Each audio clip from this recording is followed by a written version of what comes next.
Hello बच्चों, welcome to vision career institute. आज हम राइबोसोम फॉर्मेशन देखेंगे कि राइबोसोम कैसे बनता है। सबसे पहले कुछ बेसिक स्ट्रक्चर देख लेते हैं। ये बेटा सेल बनाया है, इसके अंदर जो लिक्विड स्ट्रक्चर है उसे साइटोप्लाज्म कहते हैं। डीएनए न्यूक्लियस के अंदर मौजूद है। ये जो डबल मेम्ब्रेन बाउंड ऑर्गेनेल है बेटा, इसे न्यूक्लियस कहते हैं। और इसे चीज अंदर और बाहर आने जाने के लिए एक छेद बना, एक जगह बना है बेटा, उसे हम न्यूक्लियर कोर कहते हैं। और राइबोसोमल सिंथेसिस की जो सारी जिम्मेदारी है वो इस स्ट्रक्चर को दिया है, जो कि non membrane bound dark structure मौजूद है न्यूक्लियस के अंदर। इस स्ट्रक्चर को नाम देते हैं बेटा न्यूक्लियोलस।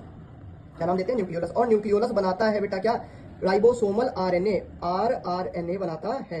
आरआरएनए भी कौन से टाइप का बेटा? 45S टाइप का। अब ये 45S आरआरएनए बेटा आगे सिंथेसाइज होता है, आगे प्रोसेस होता है और प्रोसेस होके बनाता है 28S, 18S, 5.8S and 5S rRNA. तो ये 4 अलग अलग आरआरएनए में डिवाइड होता है। इसके बाद कहते हैं बालक, हमारे पास तैयार हो गया है क्या? ये 45S आरआरएनए। अब बेटा जो एक प्रोटीन बनता है साइटोप्लाज्म के अंदर, उस प्रोटीन को नाम दिया है बेटा राइबोसोमल प्रोटीन। प्रोटीन जो बनता तो बेटा साइटोप्लाज्म में है, पर उसे मूव कराया जाता है अंदर न्यूक्लियस के। अब ये जो आरआरएनए है और जो हमारा बेटा प्रोटीन है, ये दोनों साथ में जुड़ के बनाते हैं राइबोसोमल सब यूनिट। सब यूनिट, क्योंकि हमें पता है सर कि राइबोसोम 2 सब यूनिट से मिलकर बना हुआ होता है। एक होता है बेटा लार्जर सब यूनिट, एक है बेटा स्मॉलर सब यूनिट, है ना। लार्जर सब यूनिट अगर हम यूकैरियोट्स की बात करें और प्रोकैरियोट्स की बात करें,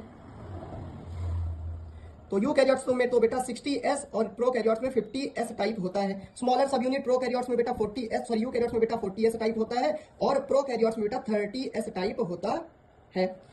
अब ये दोनों बेटा क्या होते हैं? साथ में जुड़ जाते हैं और बनाते हैं क्या? राइबोसोम। अब इन्हें बेटा यहां से बना के बाहर भेज दिया जाएगा, साइटोप्लाज्म के अंदर। और जब इन्हें प्रोटीन सिंथेसिस करनी